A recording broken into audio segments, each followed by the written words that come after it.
大家上午好。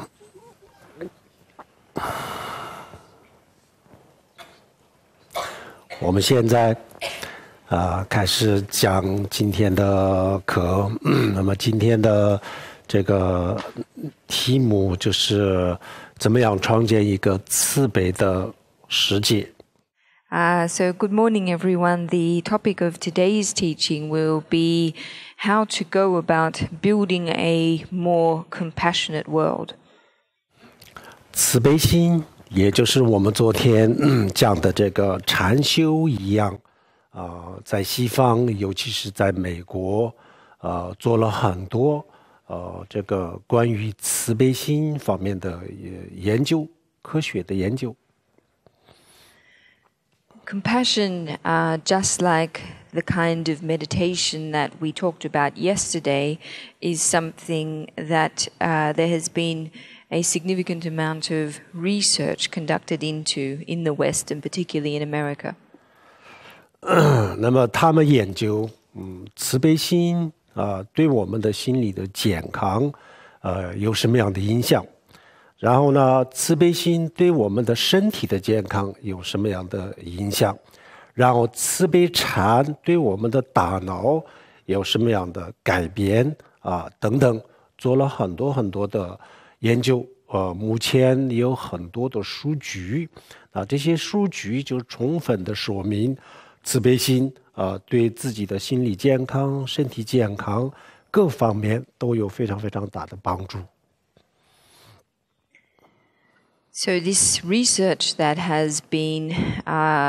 conducted has looked at the effect of compassion on mental health. It has looked at the effect of compassion on our physical health as well. And in addition to this, it's also looked at the effect of compassion meditation on the brain. And this research has produced a lot of data clearly proving that compassion and the cultivation of compassion is very beneficial to not only our mental health but also our physical health and indeed in all areas. 慈悲心和这个禅修都是一样的。佛教很早以前就知道这个慈悲心的价值和禅修的价值，但是佛教里面没有把这个变成数据化没有这样子的去研究，然后没有数据那么现在西方通过科学的方法给这个禅修还有对慈悲禅做了一系列的研究，然后把它变成了数据化，然后现在他们的手里有很多很多的数据，比如说禅修对我们的帮助，然后就这个慈悲心其实慈悲禅也是这个禅修的一部分。那么慈悲心对我们的健康各方面有什么样的这个影响这些都有很多的数据。So, despite the fact that compassion, cultivation, and meditation, that these are things that are being recently investigated by Western science, Buddhism, the Buddhist tradition, has known the value of both of these for a very long time. However, the Buddhist tradition didn't represent the understanding of this value in terms of data. It didn't conduct research, scientific research into these methods in order to produce data. However, now that Western science has been conducting a series of research experiments into the effects of compassion and meditation, calm abiding meditation on our mental health, on our brains, etc. A lot of data has been produced very clearly showing that meditation and compassion cultivation, which is a form of meditation, have clear benefits for our health. 前几天在华盛顿大学演讲的时候，有人问这些数据对这个佛教的禅定有什么帮助？那我想比如说我们有些人还没有真实的去修禅定但是呢对禅定稍微有点感兴趣，或者是犹豫要不要修禅修对这样子的人来说，这些书籍确实是很有帮助的，因为他还没有真实的去修禅修，所以他不了解这个禅修对自己有多大的帮助因为现在他没有去体会但是呢有了这些数据，科学的数据以后呢，他可以通过这个数据，然后他就可以了解这个禅修对他的帮助这样子的话，我想对这种人来说，这些数据确实是有很大的帮助的，它可以作为一个参考的这个数据资料。A short time ago, when I was at George Washington University in DC giving a talk, someone asked the question about what really is the benefit of all of this data for Buddhist meditation or Buddhist meditators. And I answered that for people who haven't yet begun to meditate, who are perhaps somewhat interested yet still wavering about whether it's something that they actually want to do, this information, this data can be very beneficial. Not having started yet, such people don't have direct personal experience of the benefits of meditation. And so the data that has been produced can serve as a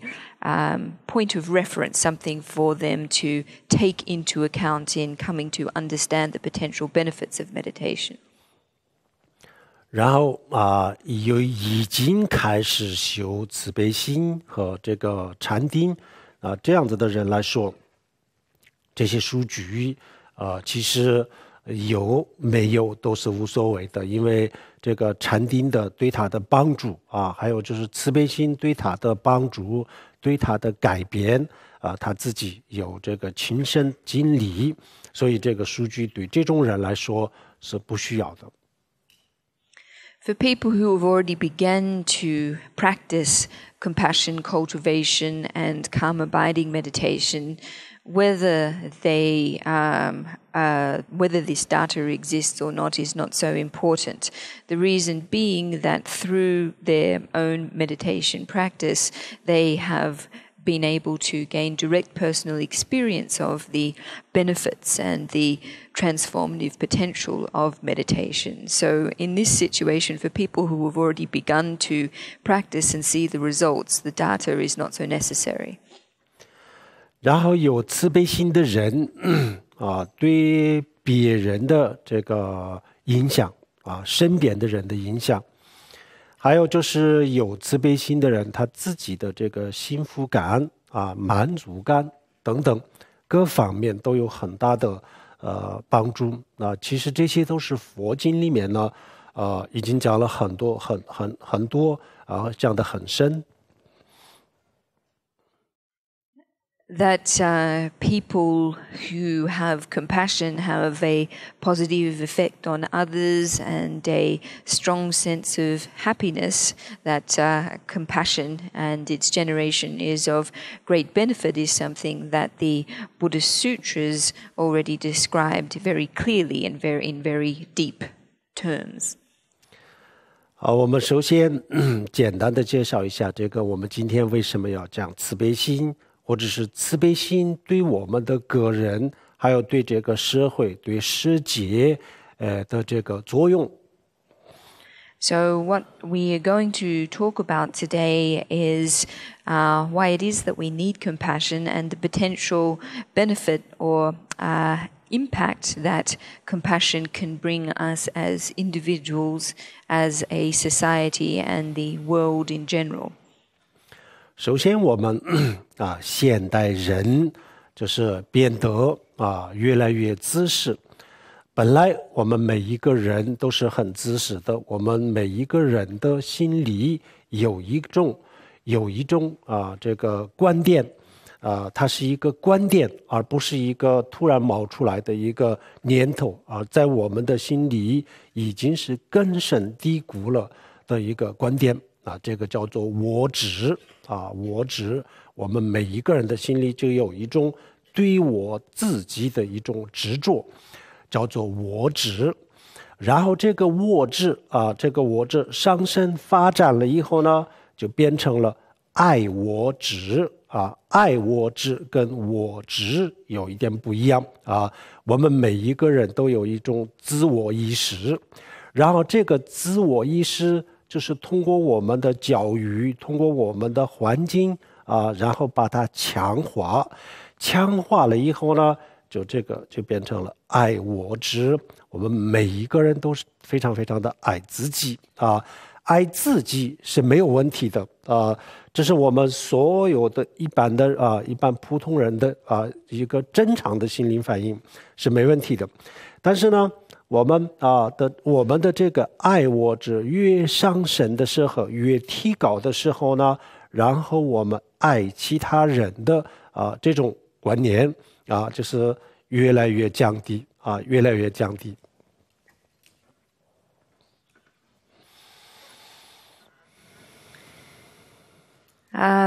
People in contemporary society are rather selfish. We have a very entrenched view. It's not just a sudden thought arising from nowhere. It's an extremely entrenched view in our minds, and that is one of self-clinging or ego-clinging. And when this view or this notion, this concept gathers strength, then it becomes self-cherishing. So there is some difference between these two levels of self-clinging and self-cherishing. Everyone, of course, has a sense of self, an awareness of self, but this is something that through our particular context and the education that we receive grows into a sense of self-cherishing. Of course, this cherishing of oneself is normal for ordinary beings. However, the stronger it gets, the weaker our capacity for cherishing and loving others becomes. 然后这个我们这种知识我执和爱我执的上升最后我们每一个人变得什么样子？我们每一个人变得非常的自私。我们每一个人考虑的就是自己的事情，永远都是把自己的事情放在第一位甚至更严重的就是，如果我自己有利益那么其他人的这个感受其他人的这个痛苦和快乐、幸福我们很多时候就忽略有些时候我们比如说，只要我自己有这个能力的话，那一些其他生命的幸福感我们认为是可以被践踏的可以被忽略的就是最后就是有一个这样子的非常不正常的心理状态。So these two, self-clinging and self-cherishing, when they increase in strength, turn into selfishness. And this is a situation where we give first priority or top priority to our self-interest. Then it becomes that we think that so long as something is of benefit to ourselves, it's not necessary for us to care about others' happiness. And in this situation, we're often willing to tread on others' feelings and happiness in order to obtain self-benefit. And this is an extremely abnormal kind of psychological state. 然后没有了这个慈悲心以后呢，我们的言行举止都是变得很残忍最典型的例子就是，首先是从动物的身上开始，人类对待这个动物的方式是一个非常典型的例子然后我们对这个动物的人类对待动物的这个方式现在就是已经达到了一个非常非常残忍的地步然后这个对动物的这种对待的方式，我们大家都接受了，我们大家都觉得这个是理所当然的事情。以后呢，然后这个做法就会发生在人类的身上人我们最后也会分高级、低级各种各样的级别，然后呢，这个底层的人的身上就会发生我们对待动物的这种发生。这个历史上发生过很多很多次。When this situation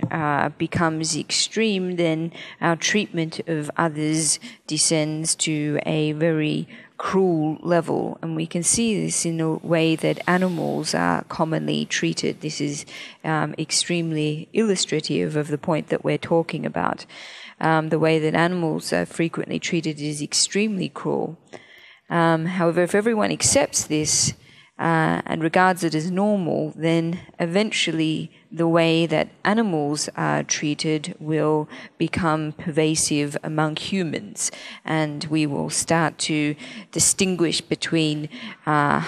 humans of high level, low level, middle level, and so forth. And those who are categorized as low level human beings will begin to be treated in the same way that animals are. And in fact, this is a situation that has occurred many times in human history. 这样子以后呢，我们把人类的生命就分成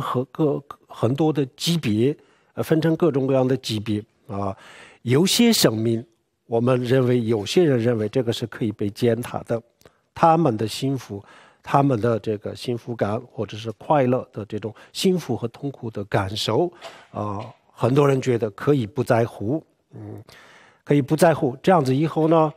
这个社会就逐渐的，这个社会就变得非常的混乱，然后这个社会就构建了这个世界，然后这个世界最后也就变得非常的不和平。那么世界是这个我们的一小部分的社会构成的，然后这个社会呢，我们每一个人构成的，人构成了社会，我们每一个人就是这个社会的一个成员。那么当我们每一个人的内心当中没有慈悲心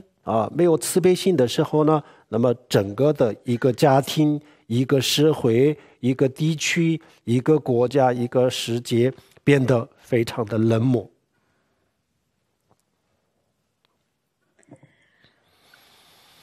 So if we make distinctions of various grades and levels among humans and other kinds of beings, viewing some types of beings as able to be neglected and disregarded, not having to concern ourselves with their feelings and happiness, etc., then this will lead to a chaotic situation in society, and then because society or many societies comprise the world, will lead to a similar situation in the world at large. This will create a context where we of a very non-peaceful context. Each society forms a small part of the world, and every one of us is a member of society. And if we lack compassion, then in fact each family, society, district, city, country, the world at large will become very cold-hearted indeed. 在这样子的世界里像种族歧视、屠杀、战争这些都随时都可以发生。In a world like this, massacres, ethnic discrimination, wars, etc., very easily happen. 平时我们比如说杀一个人，大家都认为这是非法的、犯法的、不可以的，但是呢，发生战争的时候呢，杀了几百个、几千个人，认为是英雄那么这是我们想一想，这是一个人的这种概念，这种错误的观念大家接受了以后呢，然后就什么样的事情都会发生的。killing someone, everyone regards as illegal, not something that we should or should do at all. However, in situations of war, where hundreds and thousands of people are killed, people often regard this as heroic. So if we become inured to this kind of mistaken thinking, then potentially anything can happen. 我们应该到其他的国家，或者是到其他的社会，到其他的种族里面去看一下他们都是人，他们的这个思维，他们的生活，他们的追求，跟我们其他的人都是一样的那么为什么可以这样子相互之间这个残杀有些人说，上一次有人跟我问那我们如果不杀动物，那么动物它们自己之间也会相互残杀，这个叫做食物链那这个怎么解决呢？那我的回答是什么呢？动物当然是这样子，动物就是因为它没有其他的选择但是我们人不能学动物呀人知道这个是不对的，人有很多其他的选择人不需要这么去做，人也知道这个是不对的但是动物它第一个它没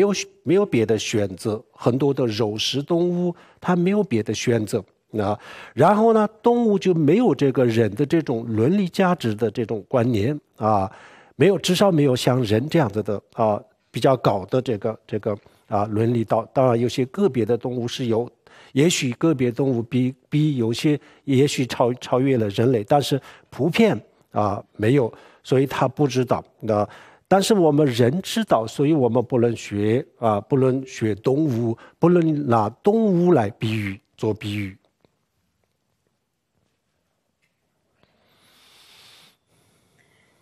We should visit other nations and go amongst other peoples and societies and observe, and through doing this appreciate that in terms of thoughts and livelihoods and pursuits that all humans are the same. If this is the case, then how is it that we can kill each other? Some people say in terms of animals that if we don't kill them, animals will kill each other, and that this is part of the food chain. However,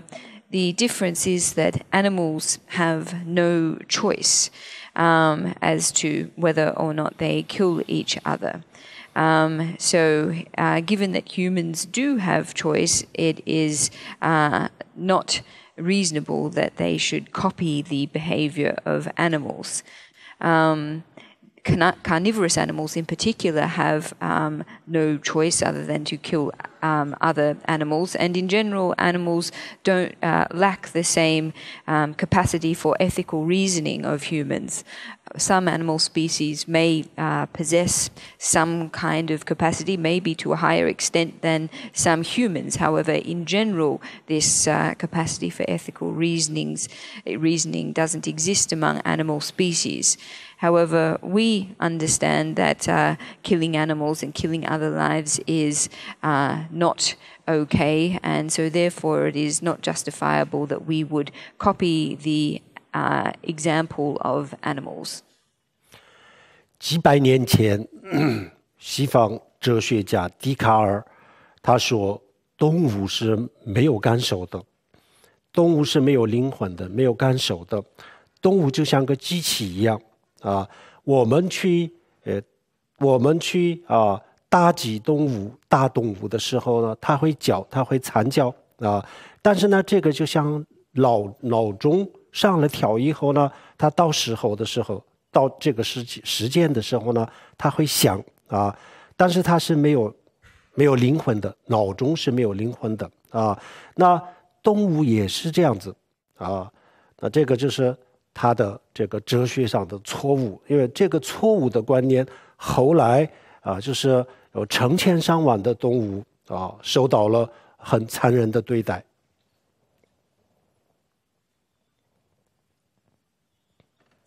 In the past, the Western philosopher Descartes held that animals don't possess feelings. He described them as like machines. So when we strike them or hit them, even though they may shout or scream, this kind of reaction is just like an alarm clock sounding when it reaches the appointed time. So this idea that animals don't have souls was very much a philosophical mistake. However, following in this mistaken thought occurred the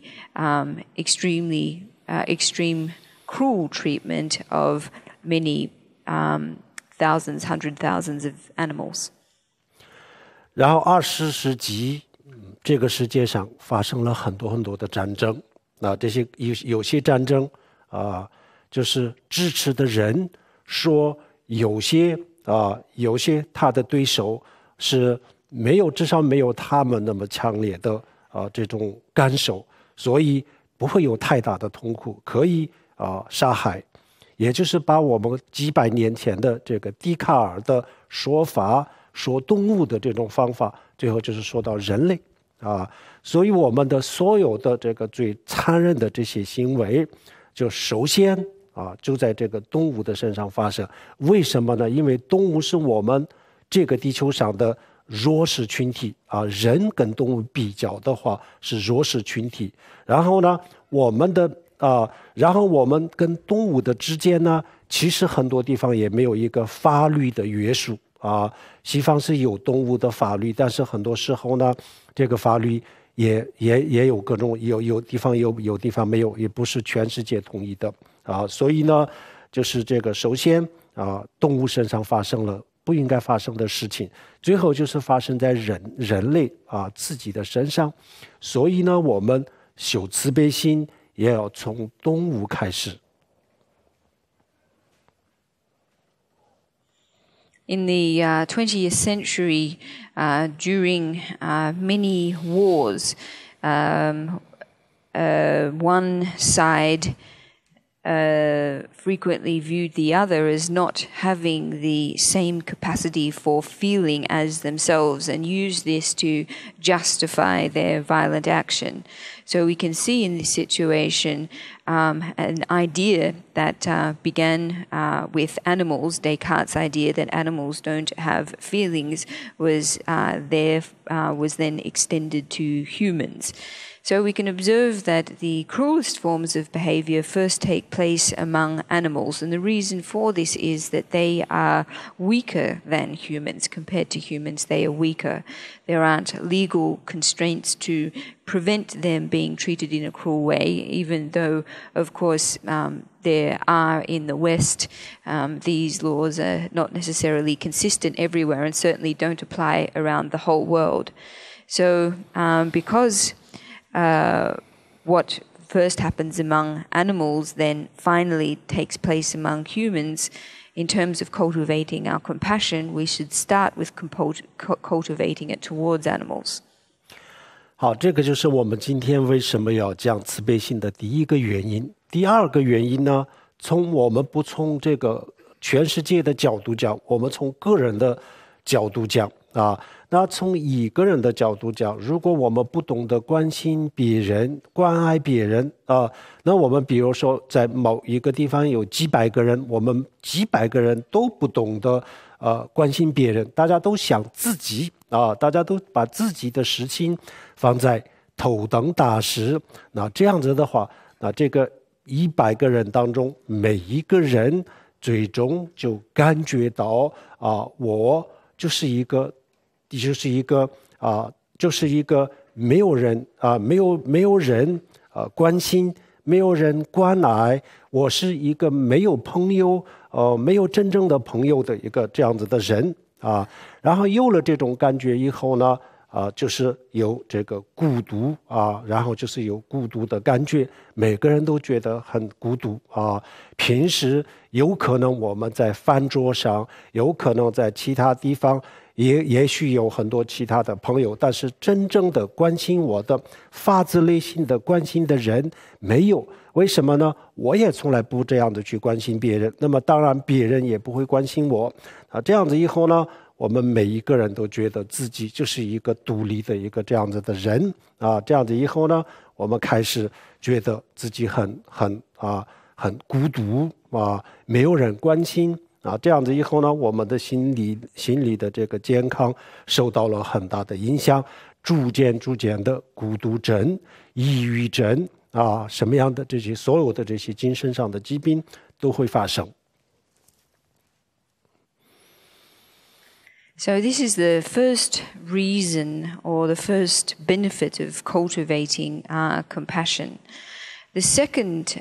reason is that when we regard ourselves very strongly as individuals, then we place our self-interest first, and we don't understand how to go about caring for others. And this then results in a situation where many people feel that no one cares about them, that they have no friends, and they feel very lonely. Even though perhaps in social context they have many acquaintances, nevertheless they feel that there's no one who really truly cares about them. And the reason this is because we ourselves have never gone about truly and sincerely caring for others. When everyone regards themselves as independent atomic individuals, then we feel lonely, we feel that there's no one who cares about us, and then all kinds of this has great impact on our mental health. Depression, loneliness, and other disorders can easily develop. 脑神经科学家最近就发现了一个问题这个我们佛教里面是很早以前就讲过的。比如说我在这里然后我把这边我们如果有100个人的话，我把100个人都当作是陌生人没有把100个人当作我的朋友，或者是没有把100个人当作对我好的人然后这样子的话，那我的大脑就是不断的就会发出一个警惕的一个信号就是不断的发出，因为周边都是陌生人所以就害怕会发生意外，所以我们的大脑就不断的发出一个警惕的这样子的信号。那么这个警惕的信号发出来了以后呢，这个信号就是非常的影响我们人的这个正面的这个情绪，这样子以后呢，这个信号就是对我们的这个心灵的这个健康有很大的影响。A neuroscientist recently discovered something. Actually, it's something that Buddhism long has known about. The neuroscientist in question discovered that if a person regards 100 persons in their midst as strangers rather than as their friends or people who will be potentially good or kind to them, then the individual's brain will transmit a signal. Because the person is in the midst of strangers, therefore there is a fear of potential risk or potential harm, and so the brain constantly transmits a signal or constantly produces a particular kind of response, and this response has a negative impact on our positive mental thoughts and emotions, and ultimately a serious impact on our mental health. 如果我把100个人当作是我的朋友，对我很好的人以这样子来看以这样子的心态来面对这些人的时候呢，然后就是自己的这个心态这样子改变了以后呢，然后我从100个人的身上就可以获得一个能够帮助到我的心理和身体健康的一个能量。If, however, the person in question regards these 100 people in their midst as friends or as people who will be good to them, then by taking this attitude, by changing one's attitude in this way, it's possible for the person in question to gain from these 100 people a positive energy that is of benefit to both the mind and body. 所以脑神经科学家他们认为朋友啊，他们把朋友叫什么呢？叫身外的能源啊，身外的能源。我们一个人的能力啊，就是从自己的内心和自己的身体，是自己的这个健康的心理和健康的身体是一个能源啊，就是一个能力的来源。然后除了这个以外，朋友也是对我们身体健康和心理健康的一个能源，所以他们称之为身外的能源，身外的能源。So, because of this, neuroscientists have described friends as a kind of energy source external to our bodies. One energy source is clearly having a healthy mind and body as an individual. In addition to this, friends are able to serve as a energy source or as a resource that exists beyond our body. It's an extension of our own energy resource. 还有一个研究就是一个人让他背一个比较重的背包，然后呢，前面有一座山然后呢，他要爬这座山然后当他还没有开始爬山的时候呢，他看到这座山的时候，让他去猜一下这个山有多高有多陡那么当他是一个人的时候呢他猜出来的跟实际的有很大的相差。他每一次猜的时候呢，他猜的比实际的高实际的陡都是这样子。There's another experiment, and this is where the person doing the experiment is carrying a very heavy backpack, and they are asked to estimate the height and the steepness of a mountain that they are about to climb. And what invariably takes place is that the person, when they are alone, estimates the height and the steepness of the mountain, and there is a great divergence between the estimate that they make and the actual height and depth of the mountain. They invariably estimate it to be much higher and more steep than it actually is. 然后有10个人在一起那么10个人当中呢，一个人就是我们刚才一个人他单独去猜的时候呢，就是猜的比实际高实际陡。然后现在他有9个朋友，那9个人是跟他一起爬山的告诉他这些朋友都是跟你一起爬山的那么他就知道我有这么多的朋友，我们一起爬山他背的这个背包重量是一样的然后前面的山也是一样那么这个时候呢，让他去猜一下这个山有多高有多陡这个时候呢，他猜的比以前比曾经猜过的还要低比较接近这个实际那这个是有朋友和没有朋友的一个心理的一种这个朋友给他的一个心理给他一个能力让他感觉到这个事情没有那么难这样子。那不仅仅是一座山任何一个事情上没有朋友然后就心里就觉得很难，做任何事情都很难我一个人要去处理，压力很大，然后有很大的这个难度然后有了朋友以后呢实际上这个是也许是一个比较难的事情，但是呢，他的内心当中就不一样，他觉得没问题，有很多人帮我的，所以这个问题应该是可以解决，所以他内心当中的压力是不一样的。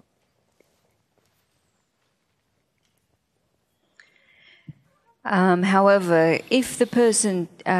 doing the experiment is put together with 9 other people and is told that these 9 friends will climb the mountain together, and so the person doing the experiment understands that they are not alone, that they have these 9 other friends with whom to climb the mountain, then even though the backpack is the same weight that they are carrying, and even though the mountain is the same height and steepness, when the same person estimates its height and its steepness, invariably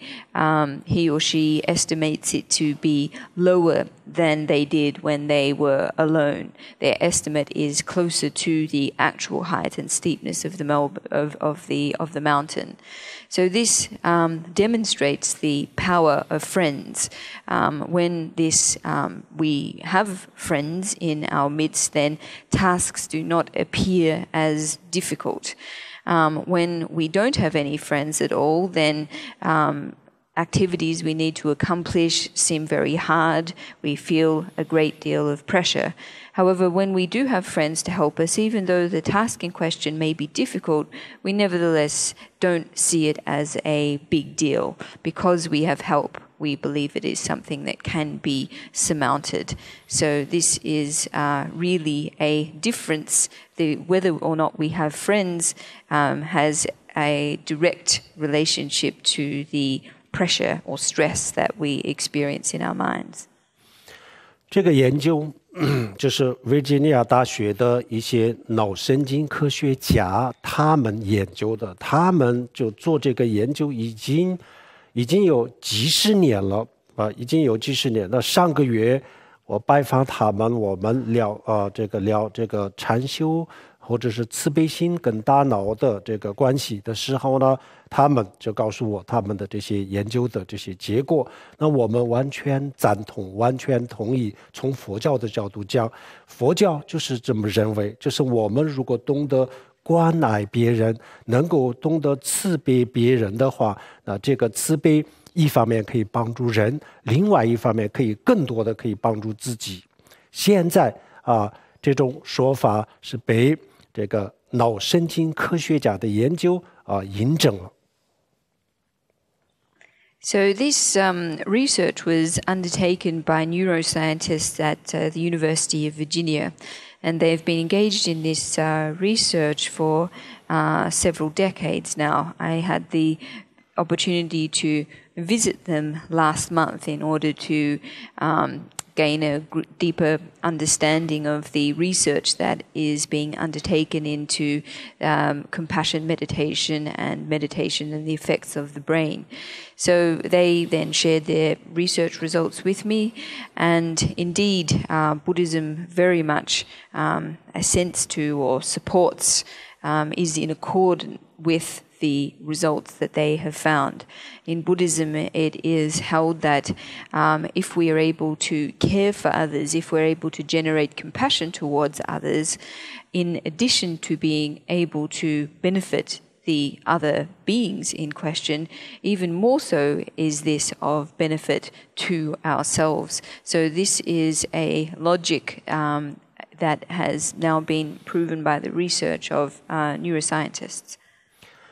这样子从世界和平、社会的和谐，或者是个人的幸福感，从这3个角度看，这些都跟慈悲心有很大的关系有了慈悲心，我们可以感到这个人生有意义，感到幸福，满足自己的人生然后社会可以和谐，然后世界和平都就是因为这些世界的不和平、不和谐、不幸福，都是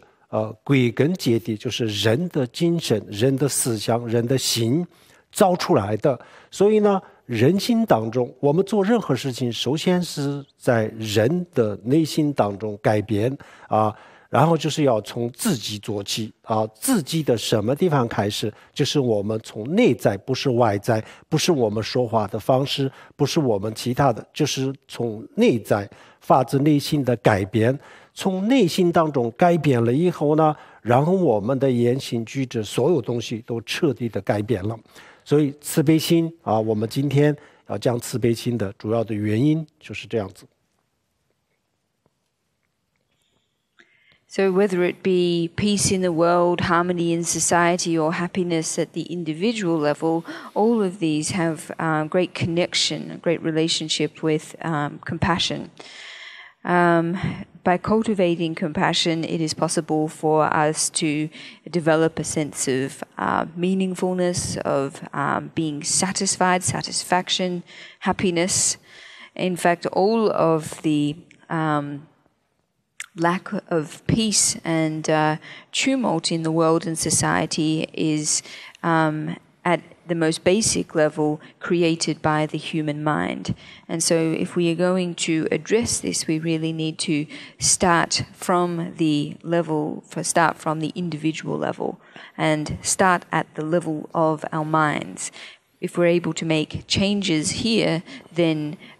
transformations in our speech, our action, etc. will all naturally ensue. And so this is the main reason, in fact, that I am talking about compassion today.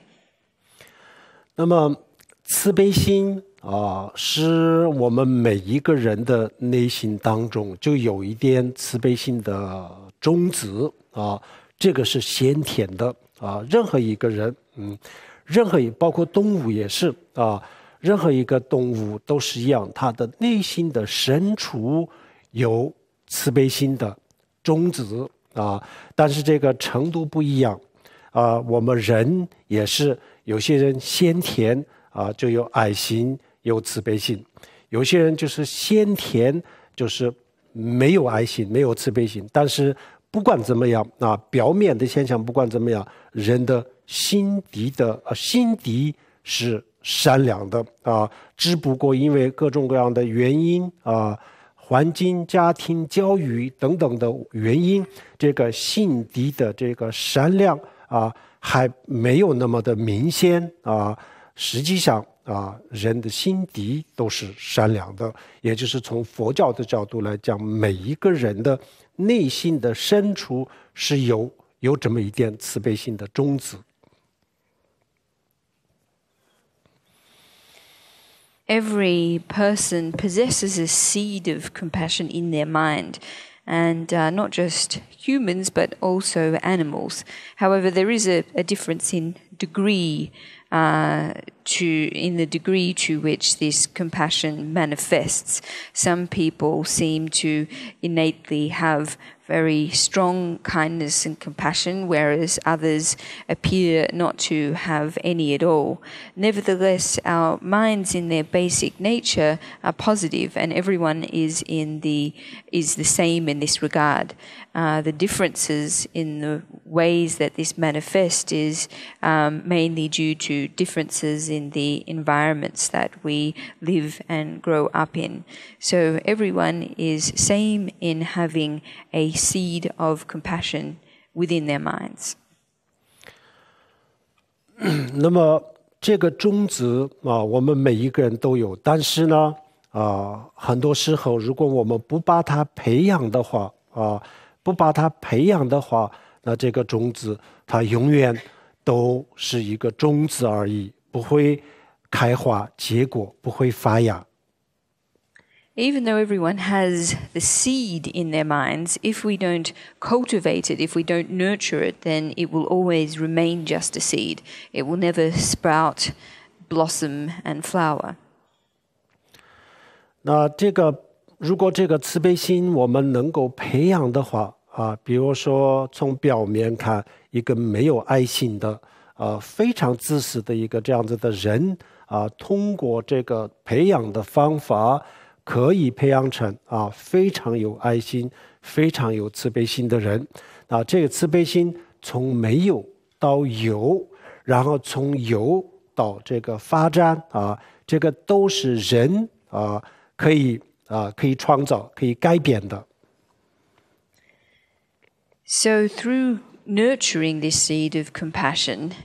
it's possible for someone who, to begin with, has no compassion and no kindness whatsoever to transform themselves into a being who is extremely kind and extremely compassionate. So in terms of nurturing someone from a state of having no compassion to having some compassion, and then going further, transforming someone into a person of great extreme compassion, this is all a process of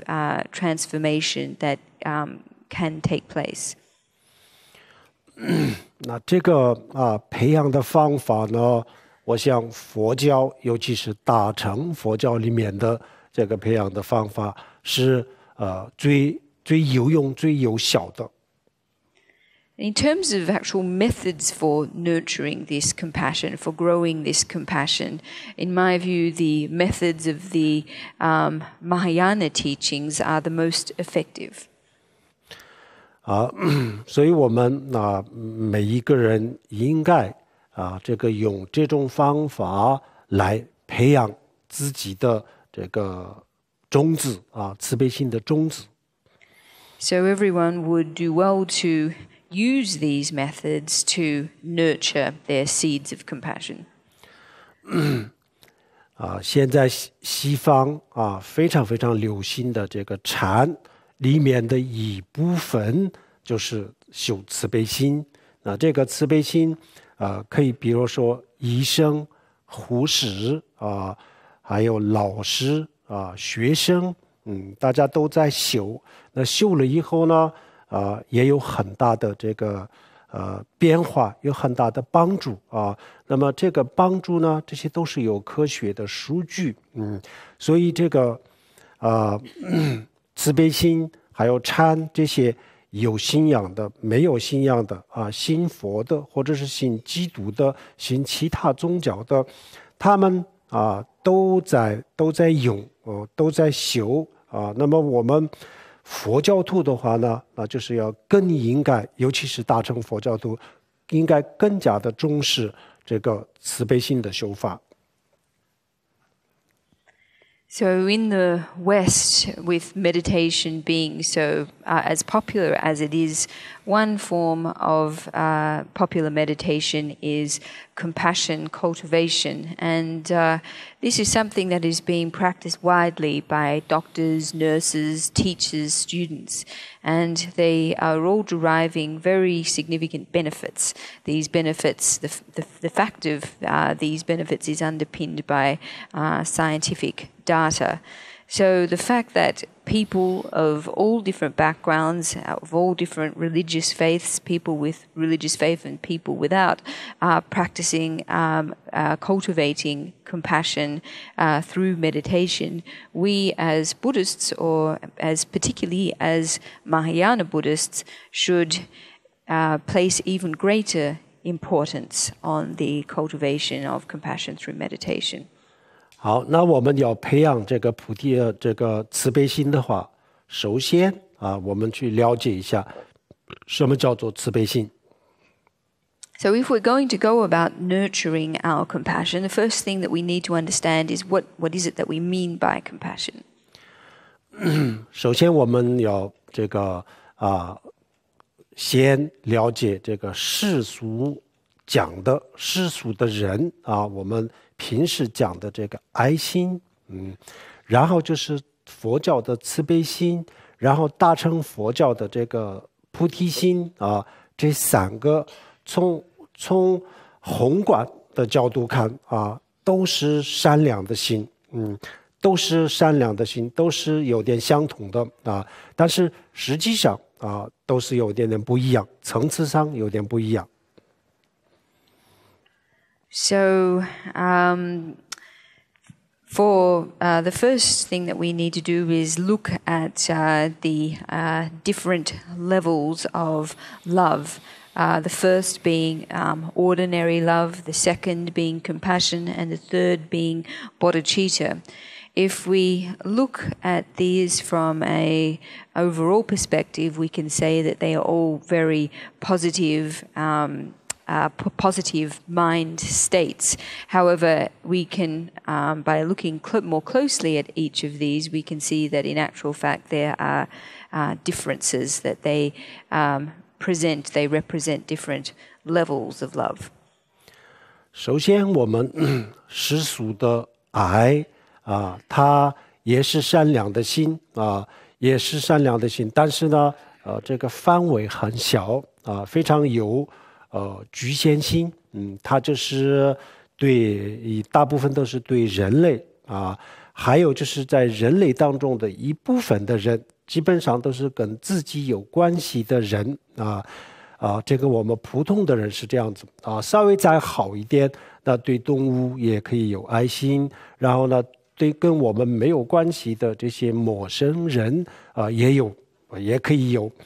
这个爱心，但是呢，绝大多数的世俗的爱心就是对小范围的人有爱心，所以有局限性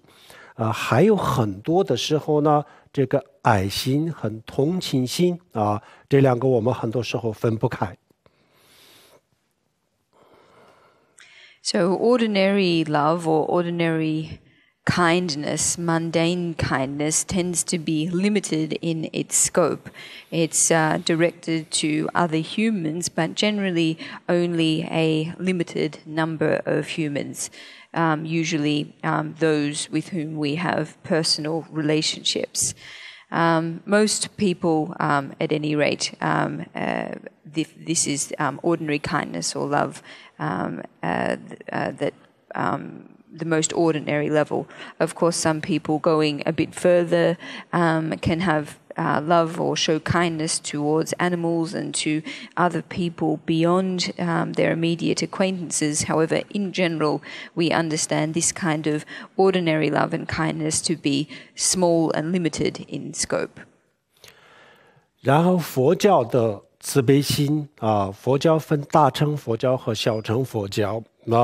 大乘佛教、小乘佛教里面都有慈悲心，都在讲慈悲心，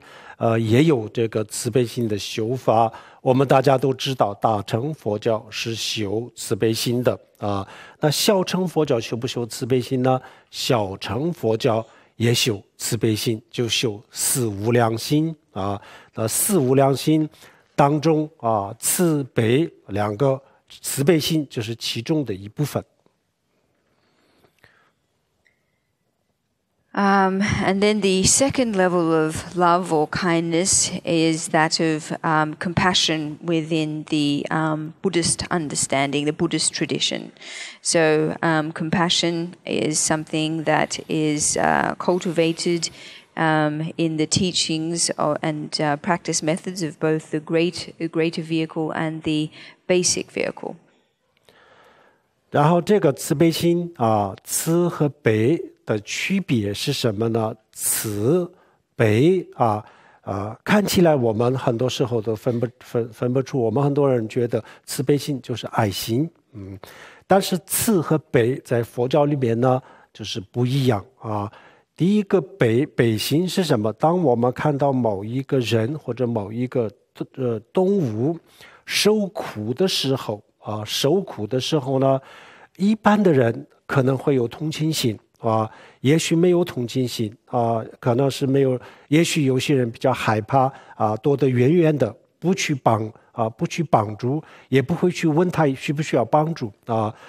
看到有人流血有人出事情的时候呢，也许同情也许连同情心都没有，躲得远远的都有可能那慈悲心当中的悲是什么呢当我们看到有人受伤有人这个受苦那这样子的时候呢，首先是第一个反应首先是发自内心的希望这个人离开这个痛苦发自内心的从骨子里希望这个人离开他现在的这个痛苦这个心愿叫做悲心。So, in terms of loving kindness and compassion, many people regard these as being one and the same thing, as essentially just being compassion. However, in the Buddhist teachings, we separate the two. We talk about loving kindness and compassion separately. So, compassion to begin with, when we see animals suffering, most people have a response of empathy, although it's possible that some people might hide far away and avoid what they're seeing. Similarly, when we see someone injured and bleeding, most people have a response of empathy. It's possible, though, that some people might not, that they also might hide far away from the person suffering. However, in situations like this, when we see other beings suffering, then compassion is the deep wish from deep within our hearts for the person or the being in question to be free from suffering. This is what we mean by compassion. 然后慈就是看到这样子的受苦的人和动物的时候呢，我们不仅仅是希望他离开痛苦，而且发自内心的希望他拥有幸福不仅仅是远离痛苦，而且拥有幸福这个心愿叫做慈。So in terms of loving kindness, when we see another human or an animal suffering, then loving kindness is not just the wish that the being in question be free from suffering, but also that they achieve happiness, that they enjoy happiness. This is loving kindness. 这两个叫做慈和悲。那慈和悲的基础就是四无量心当中呢叫做舍。舍是什么意思呢？就是平等平等就是摄取这些片面的片面的想法。比如说我们平时我们发现有人受苦，如果他是我的朋友，那我觉得我要去帮助他。如果他不是我的朋友，那就是也许不去帮助他我们明明看到有人受苦需要帮助，但是呢因为我们自己有很多我忙或者我有很多其他的借口，所以我们有可能不去帮助那么这样子的片面什么样的人我要去帮助，什么样的人我不需要帮助什么样的生命遇到了这个痛苦的时候我应该去帮助，什么样的生命我看到他在受苦，但是我不需要去帮助。这种片面的想法，这种片面的概念全部放弃摄取这叫做平等。So these two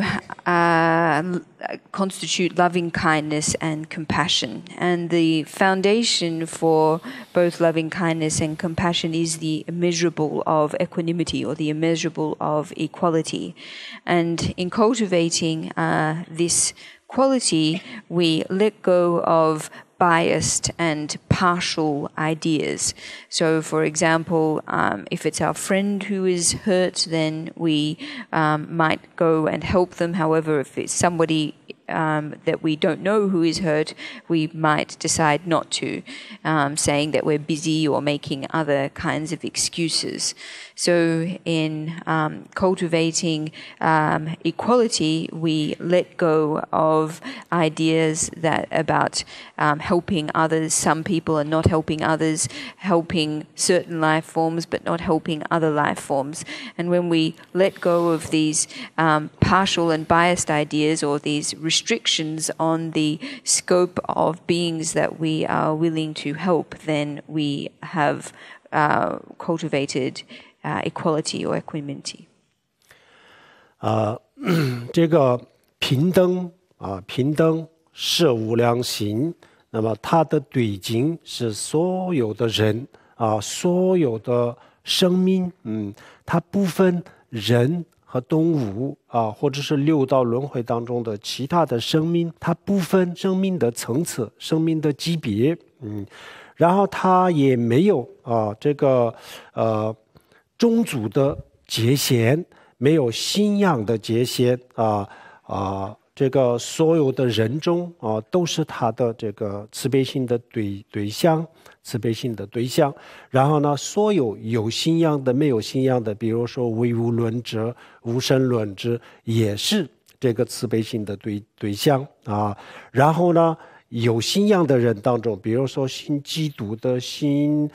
伊斯兰教的、信其他宗教的，各种各样的有这个宗教信仰的人，那么他们也都是这个慈悲心的对境。所以在这个慈悲心当中呢，没有这个慈悲心的这个对象是没有任何的界限，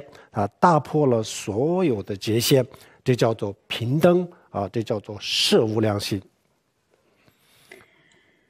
So this equality, the immeasurable of equality, regards all beings without any distinctions as objects of compassion. And so this includes humans, animals, all of the beings of the 6 realms. It doesn't make distinctions between race, religious boundaries. It doesn't make a difference whether people are atheists or have other religious faith. So this, the immeasurable of equality regards everyone as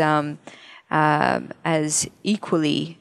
deserving of one's compassion. It knows no limits. In fact, it transcends all limits.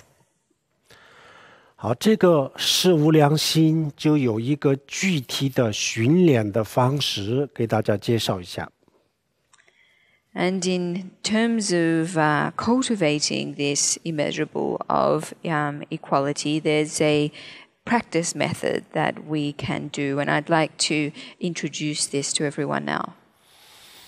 首先，我们观想观想的时候呢，我们像我就坐在这个中间的这个位置上，然后呢，我的右边有我不认识的人，我从来都没有见过的这些陌生人，甚至是曾经害过我的人或者是我最讨厌的人这些。还有陌生人就在这个右边，还有这个人之后第一排都是这样子的人，然后第二排是各种各样的动物各种各样的动物，然后呢都有1排、2排、3排都可以，都坐在我的右边的这个位置上动物、陌生人、我讨厌的人要放在这个我的右边的位置，因为通常右边的位置是比较重要这是作为一个比较重要的位置但是当然这个全世界民族都有不同的文化，就不一定，但是一般的情况下这样子然后我的左边的这个位置上呢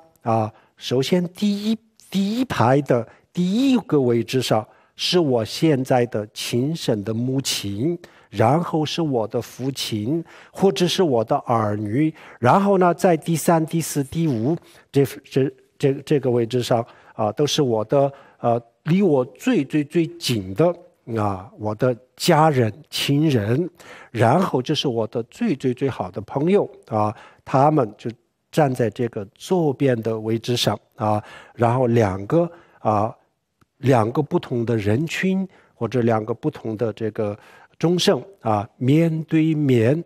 就坐在一起，这个我们首先去观想。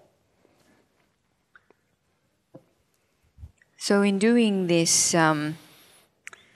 contemplative practice, we imagine ourselves in the middle,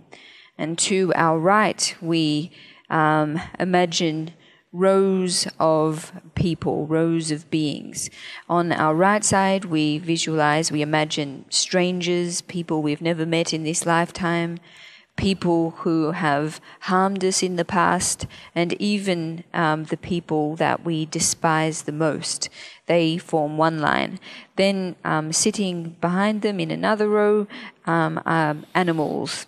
And so on our right side, we have strangers, people who have hurt us, people we don't like, animals. And the reason that we visualize or imagine these on our right side is that the right side tends to be regarded as more important. Different cultures might have different conceptions in this regard. However, here we regard the right side as representing a more important side. Then on our left, we imagine our mother, our father, our children, our closest relatives, and our best friends. So on our left and our right, both of these groups of people or these groups of beings face each other. 好，这个观想好了以后呢，然后我们开始去思考问题啊，开始思维什么呢？我首先坐在这个左边的这个位置上的这些人都是跟我有关系的是我的朋友、亲人那么我通常特别的在乎他们的感受他们如果心情不愉快，然后我也不高兴然后他们身体有病那我心情也非常的这个沉重然后呢他们不顺利等等反正他们有什么不顺利的事情的时候那我很痛苦的然后呢他们开心的时候幸福的时候然后我也开心我也幸福那么这个是为什么呢？这个他们的这个感受跟我的这个感受当中呢，有什么东西呢？有什么东西把这两个连在一起呢？是什么呢？这个不是一个物质的东西把它们连在一起，是我的心这是我的意识把他们的这个幸福和痛苦，他们的感受和我的感受连在一起。所以他们有这样子的变化的时候，我这里也有变化中间的这个连接线是我的执着，我在乎他们是我的执着。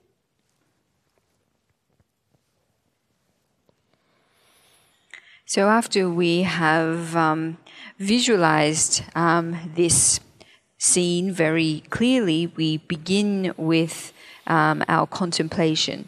and we think like this: that right now, everyone on our right side is connected to us. Ordinarily, we care very much about their feelings. If they feel upset, then we feel upset. If they experience sickness or misfortune, then we suffer too. On the other hand, if they're happy, we also feel happy. Why is this? Why is it that, or what is it that connects our feelings? It's nothing concrete, it's nothing material. What it is, in fact, is our mind. It's the mind that connects our feelings. And because of this, if these loved ones experience some change in their circumstances, then I experience change too. So the cord that connects us is, in fact, my attachment, my caring about them. 好，然后坐在我的右边的这个位置上的这些人和这些动物就是当他们心情不愉快的时候，我有不愉快吗？没有，我没有什么反应然后当他们生病身体遭遇痛苦的时候呢，我会痛苦吗？我不会痛苦甚至是有些时候呢，我讨厌的人生病了，可能也许我会高兴那除了这个以外呢，没有别的。然后这么多的动物还有就是这么多的人他们的身体、他们的精神受到了伤害遭受了痛苦的时候呢，然后很多的时候呢，我这里是没有任何的反应有些时候也许有一点点同情那么这个同情也就几秒钟、几分钟就过了以后呢，没有那为什么呢？因为我的心跟他们的我的心没有把他们的感受跟我的感受连在一起啊，连在一起。那这个中间缺少了一个什么东西呢？就是我的心啊，没有把这两个连在一起，所以他们的这个痛苦不会让我痛苦。另外一个呢，当他们心情愉快的时候然后呢身体健康的时候，然后工作顺利的时候，一切都顺利的时候呢，然后我这里我会高兴吗？我不会高兴，反而比如说我不高兴的人、讨厌的人一切都是顺顺利利的时候，也许我有点不高兴，这叫做嫉妒就是一种烦恼除了这个以外，我这里没有任何的反应，那是因为我没有把他们的感受跟我感受连在一起。意思就是说，在更具体的说，我没有在乎他们的感受。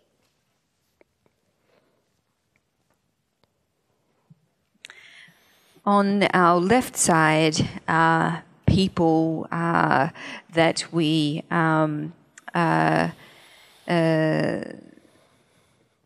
oh, I'm sorry. We were just looking at the right side. Now we're moving on to. Sorry, what we were in fact just talking about was the left side. And on our left are the people who are our loved ones and very close to us. Now we are looking at the right side, or maybe I've got the sides mixed up. This, in fact, should be the left side.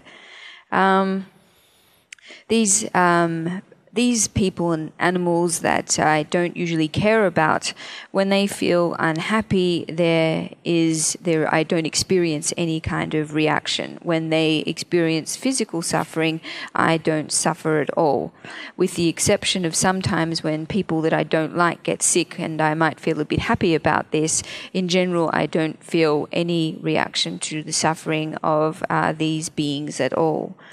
So, despite there being so many people in this category, so many animals, when their bodies and minds experience suffering, I have no reaction whatsoever, possibly a bit of empathy for a few seconds, but not much more than this. And what is the reason for this? Why is this?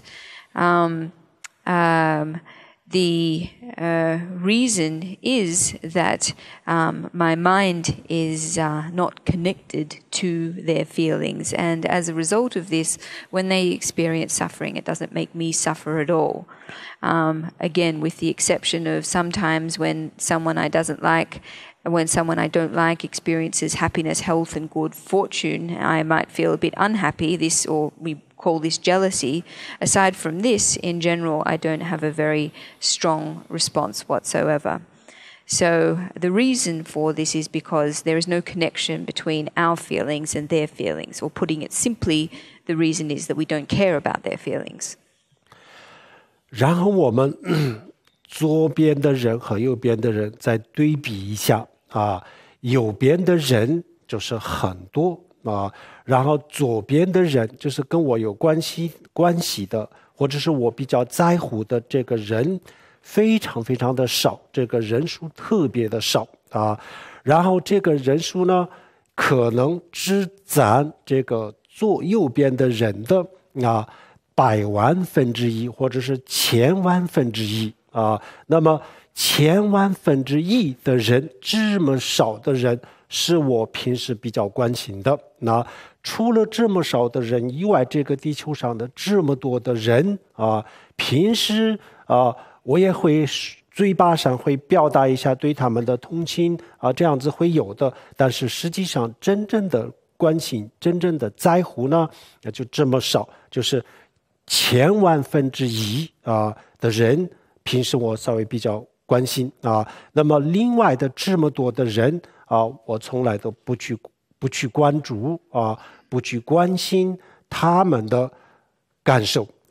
那么接下来我要问自己，我为什么这么多的人的感受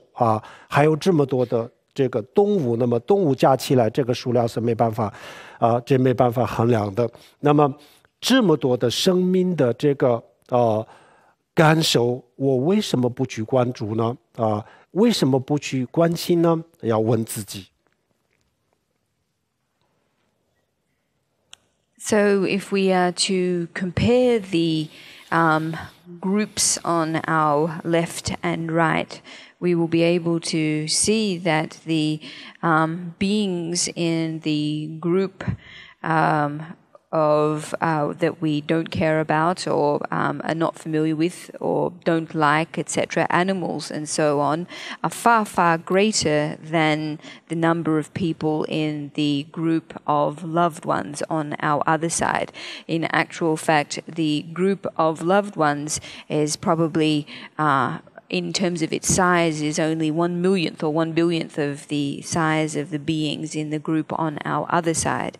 So what we need to ask ourselves is, how is it that of all of these humans and animals that are not connected to me, that I don't care about their feelings? Of so many humans and animals, and particularly when we count all of the animals, if we were to, it just wouldn't be possible to count the number of beings in this group. Why is it that I don't care about them? This is a question that we need to ask ourselves. 好，问这个问题的时候，向自己问这个问题的时候呢，我们刚刚开始问这个时候的回答，和我们把这个全部的这个思维结束以后的回答是不一样的。一开始的时候呢，那问自己的时候，我们会回答这个有什么好问的？当然是这样子，因为他们都是我的亲人所以我当然要关心他们呢。那么其他人都是陌生人，我从来都没有见过我当然不关心这些人。他们很多人，我们骨子里面的答案就是这样子那么这样子以后呢，我们进一步的问，那为什么是我们的亲人，我们就可以要关心？不是我的亲人，为什么不关心呢？唯一的一个回答就是说，因为亲人对我好那么其他人都对我没有那么好，所以呢，我就可以我不关心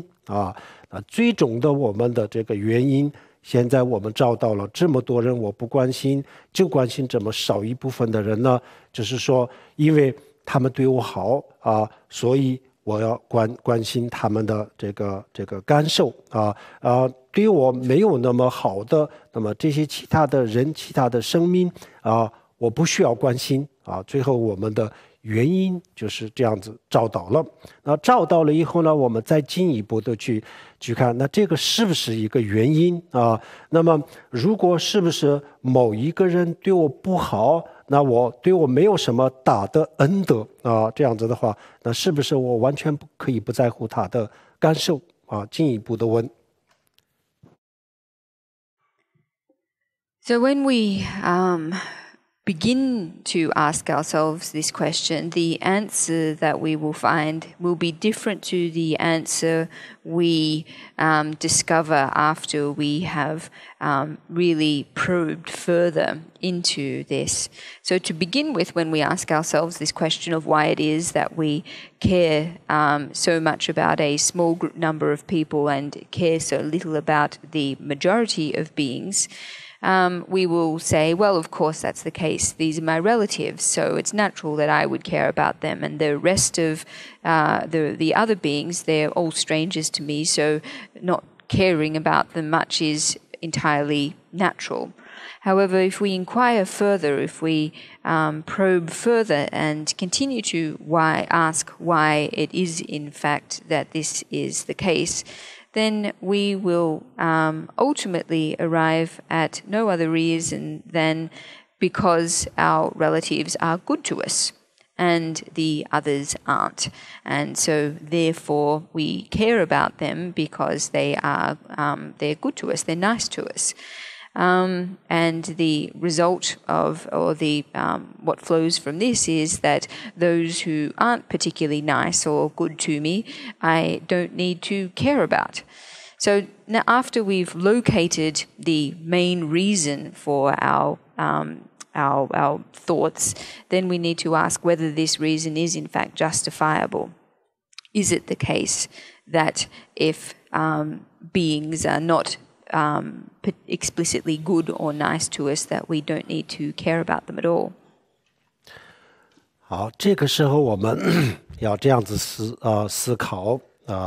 首先站在这个左边的和站在右边的两个人群还有右边的这个座位上呢有很多各种各样的动物，那么不管是左边的右边的，他们有一个共同的想法，一个共同的观点观点是什么呢？比如说所有人他们都认为金钱对他们很重要，民生对他们也重要社会的地位对他们也重要，实力权力对他们也很重要，他们觉得这些都很珍贵但是呢没有一个比自己的生命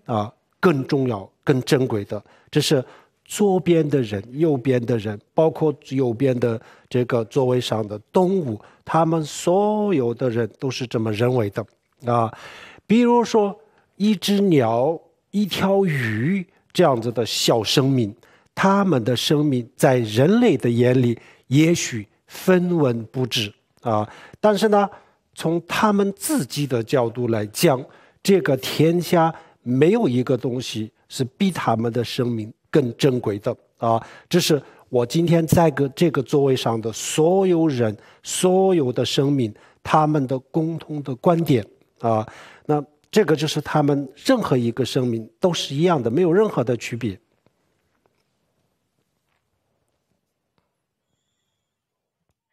So, by thinking in this way, taking into account the different groups on our left and on our right, humans and animals, we need to develop an appreciation that all of them share one thought or idea or value in common. That is, for all of the people on either side, things like money, status, reputation, power, etc., are important. And yet, nothing is more important to all of them than their own lives. Every single being, human and animal, shares this same thought. Fish, birds, small creatures may appear insignificant from a human perspective, yet from the perspective of the creature in question, there is nothing more important than their own life. And there is no difference or distinction between any being in this regard. All are the same in regarding their own life as the most precious thing. 我们人类会说一只小兔子10块钱，一只鸟5块钱，一条鱼3块钱。那我们来用金钱来衡量他们的生命这是我们的观点，在人类的眼里就这么一条小生命，就这么几块钱但是呢从他们的角度而言他们的生命，每一条生命不管是一只鸟一条鱼流浪狗流浪猫从他们的角度来讲，他们的生命是无价之宝。 So we are accustomed to evaluating the or the value of other lives, animal lives, with monetary prices. So, for example, saying a rabbit is worth $10 and a fish worth $3. We are accustomed to measuring the value of their lives in this way. However, for a stray dog or a stray cat or a fish, in actual fact, from their perspective, their own lives are priceless. 还有一个，这个我们左边的、右边的所有的生命，还有2个共同点第一个，任何一个人、任何一个生命他们拒绝所有的痛苦他们都会拒绝任何一个心灵上的痛苦肉体上的痛苦，大的痛苦、小的痛苦，他们都会拒绝，他们都不愿意接受，都不愿意面对。这是我今天在座的左边的、右边的这个所有的生命都是一样的。And in addition to this, there is another regard in which there's another aspect in which all the beings on my left and right are the same as well. And this is that all beings similarly reject suffering, don't wish to suffer, whether it be suffering of the mind, suffering of the body, small suffering, big suffering. All beings, all people on both my left and right sides similarly do not wish to suffer. 好，这是第一。第二那我们今天在座的所有的人和所有的动物，左边的、右边的所有的生命，还有一个共同点他们会追求所有的幸福包括这个精神上的幸福、肉体上的大的、小的不管是什么样的幸福，凡是幸福，凡是快乐，他们都希望拥有都会追求。这是左边的、右边的所有的生命都是一样的都每一个人、每一个生命都不例外。So in addition to not wishing to undergo any suffering, all beings have another point in common, and that is that whether it be of the mind, the body, whether it be small in degree or large in degree, they all pursue happiness. And the humans and beings on our left and right sides, there's no exceptions in this regard. All of them desire and pursue happiness. 既然大家都是这样子第一个，大家都认为他们的生命是无价之宝；第二个，他们都拒绝所有的痛苦；第三个，他们都追求所有的幸福、快乐既然大家都是一样的，每一个人的想法、每一个人的感受都是一样的那这样子的话，我为什么这么人类当中这么1/1000的幸福快乐，我觉得很重要然后就为了让他们幸福，为了让他们快乐我很多时候觉得其他人或者其他的生命的这个幸福和快乐是可以被忽略，甚至是可以被践踏那这个我是什么理由？我有没有理由要问自己？So given that all beings are the same in these three respects, that is, they all regard their own lives as priceless, they all do not wish to suffer, they all wish to attain happiness. Given that they are all exactly the same in these regards, then why is it that I regard some of them as able to be neglected? Why is it that I regard the feelings and happiness of some of them as unimportant? What is the reason for this? Is there a reason, a justifiable reason for this? 那问自己的时候呢，我们还是会说，因为他们没有关心我，他们对我没有什么恩德，所以我不关心他所以我觉得他们的这个感受是可以被忽略，或者是可以践踏如果要说出一个理由，只有这个理由，没有别的。However, if we ask ourselves this question, then the only possible answer that we could come up with is that it's because these beings that it's because some of these beings don't care about me, that they don't show concern for me, and therefore I have no debt of kindness to them. So given this, in fact, would be the only reason we could come up with for justifying our neglect and of these beings and our tendency to regard them as unimportant. 那么他们对我没有什么好处，他们从来没有给我什么好处所以可以这个不在乎这样子的话，那么我自己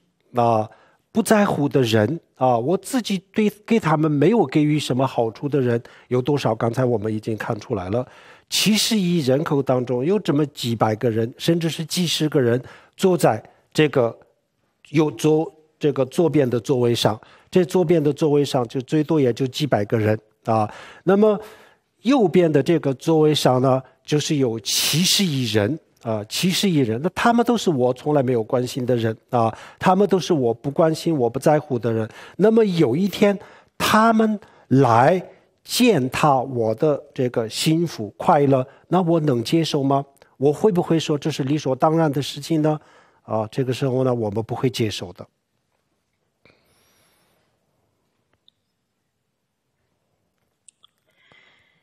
So,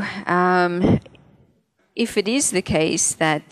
people who have brought no advantage to us, that we don't have to care about them, then if we continue with this line of reasoning, we can see that in actual fact the people that we don't care about, in fact, are very, very numerous in number. Of 7 billion people in the earth, perhaps there are only 100 or perhaps even several scores to our left side. However, on our right side are the majority of 7 billion humans, each of these people that we have never ever cared about. So if one day all of these 7 billion people were to impact my own happiness, then would I be able to accept this situation? No, I wouldn't. I wouldn't be able to accept it. I wouldn't be willing to accept it at all. 那么最后我们没有找到任何的这个解释，没有找到任何的理由唯一的理由是什么呢？就是实力我有这个实力我可以去践踏动物的这个幸福，我可以去用它们，我可以去吃它们我可以去让他们受苦，我有这个实力最后就是唯一的解释，唯一的理由就是我有这个实力因为他们是弱势群体我有这个实力，最后就这么回答，没有别的解释。So if we really do look at the situation and reflect on it deeply, then we ultimately discover that the only reason there is that we are able to undermine the happiness of other beings, of animals, to inflict suffering on them, to eat their flesh, etc., is power, capacity, the fact that we have the power to do this to them. There is no other reason than this. 那么这种想法，人类不应该允许它变成合法合理如果我们允许它变成这种想法，允许它变成是一个合理的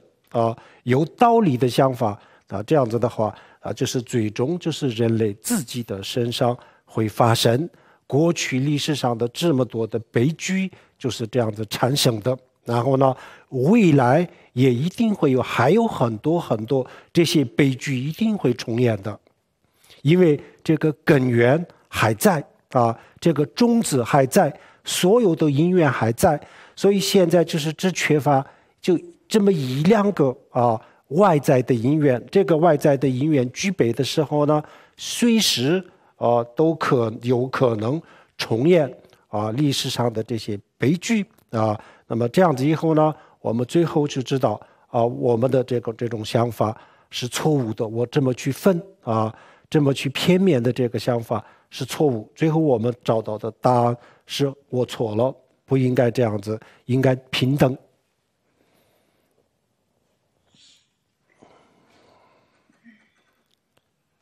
This kind of idea, this notion that we are entitled to undermine the happiness of others and infringe the happiness of others because we have the power to do so, should not be allowed to become a justifiable reason.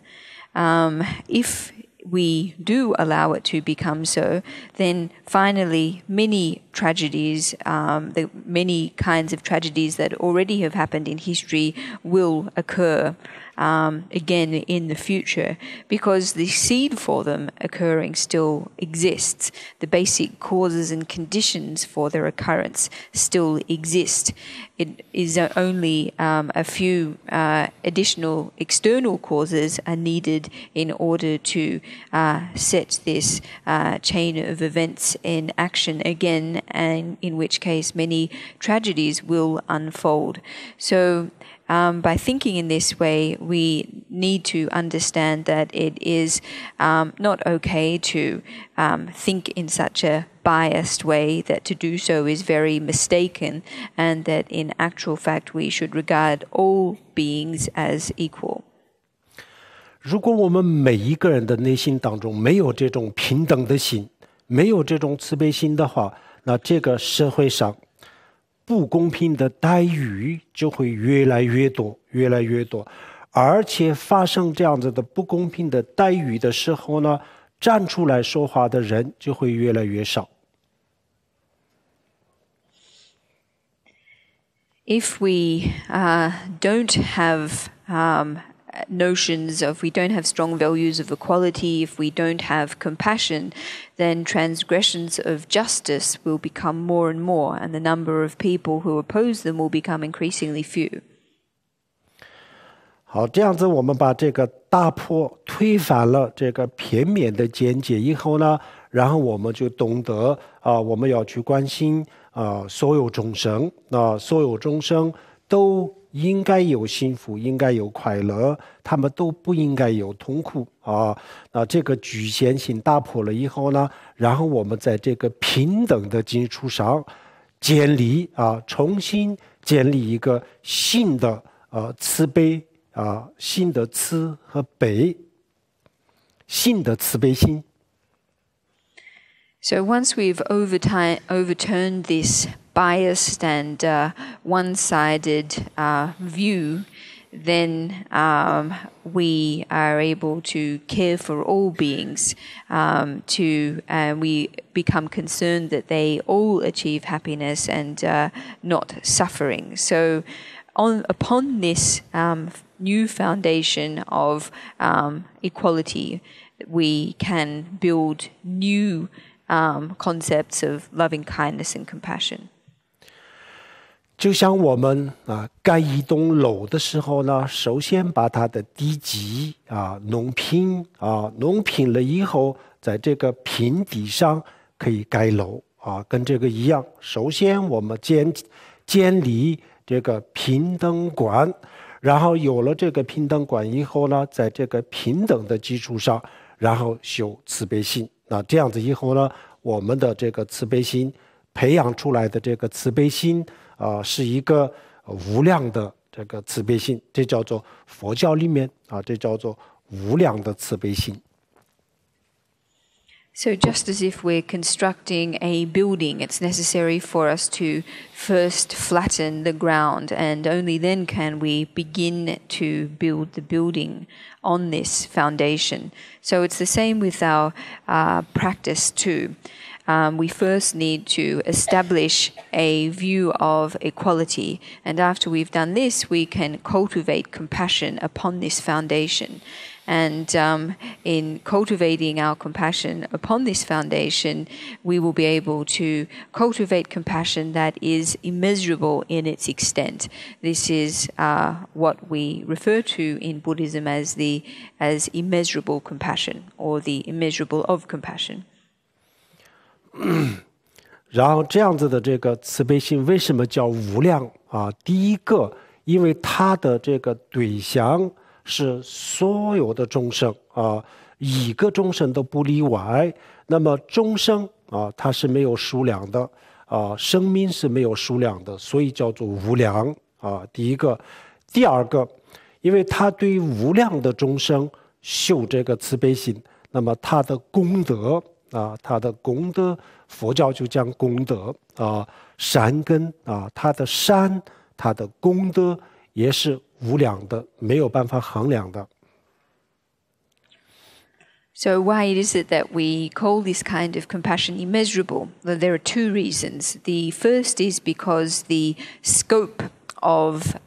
this compassion is immeasurable. It encompasses all beings, and since all beings are countless in number, we describe the scope as immeasurable. And second, because its scope is all beings and therefore immeasurable, the merit that this compassion generates, or the roots of goodness that it generates, are immeasurable too. 我们修慈悲心的时候，这个整个的过程当中两个字是非常非常的重要，两个字就是了解了解什么呢？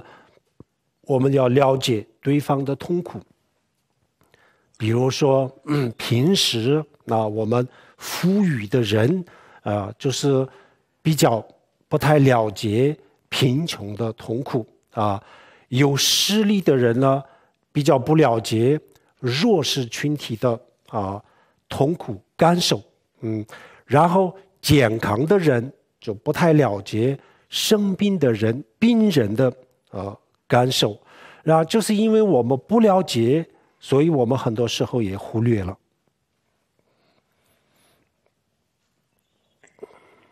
So throughout the entire process of cultivating our compassion, one word is particularly is very, very important, and that is understanding others' suffering. So usually people who are very rich don't well understand the suffering of those who are poor. People who are powerful don't understand the suffering of those who are weak and marginalized. Those who have good health typically don't understand the suffering of those who are ill. And because we don't understand the suffering of others, therefore we frequently neglect them. 那么了解我们不可能每一个人都到屠宰场里面去看但是我想也最好我们可以通过网络看一些动物的遭遇有一个 DVD 叫做《地球公民》这是我推荐大家没有看过的话看一下，就可以了解到很多的细节。In terms of understanding the suffering of other beings, it's probably not possible for everyone to visit a slaughterhouse. However, examples of cruel treatment of animals we can certainly view on the internet. There is in particular a film called Global Citizen that I would strongly recommend that everyone watch. It has many of these kinds of details. 好，另外再推荐一本书，也是美国人写的《动物解放》。I'd also like to recommend a book that was written by an American called Animal Liberation. 那这个地球公民大家有看过吗？看过的举个手，我们看看有多少人看过。How many people have seen the film World Citizen or Global Citizen? 看过的人不多。Not so many, it seems. 然后动物解放这本书看过吗？看过的人举个手。How many people have read Animal Liberation? 只有一个人看过。Just one person. 好，没关系这两个我们没有看过这两个一个我推荐了一个 DVD 和一本书大家去看一下然后我们会知道一些动物的待遇还有呢，平时我们在餐桌上，我们看到很多非常非常多的这个悲惨的故事都发生在我们的餐桌上很多地方，但是可能不一定都是一样，但是当然很多地方都是这样子，有这样子的我们可以看的去看一下看到了以后呢。也去想一想想什么呢？去想一下他们的感受不要想我怎么样吃才最好吃不要想这个是这样是，不要去想这个，要去想一下我这样子吃他会有什么样的感受希望大家就这是一个思考。我推荐了3个：一本书、一个 DVD， 然后另外一个思考的方法。Never mind if you haven't watched these or read these. In any case, I recommend this book and this film in order to gain an understanding of mistreatment of animals. Another way is to use our dinner table as an opportunity to understand and reflect on the suffering of animals. Our dinner table, the meal table, is often a place where many tragedies relating to animals unfold. This might not be the case in every place, but in general, there are many terrible things happen on the dinner table. So when we see examples of this, we need to give a lot of thought as to what the feeling of the creatures in question is. We shouldn't think, if I eat this particular creature in this way, is this the most possible way that I could enjoy it? We shouldn't think like this. Rather, we should start to think, to consider that if we eat animals in this way, if we consume them in this way, what will their feelings be? How will they feel? So essentially, I've then recommended 3 things: 1 book, 1 DV, and a way of reflecting. 好，我们的演讲到此结束，谢谢大家。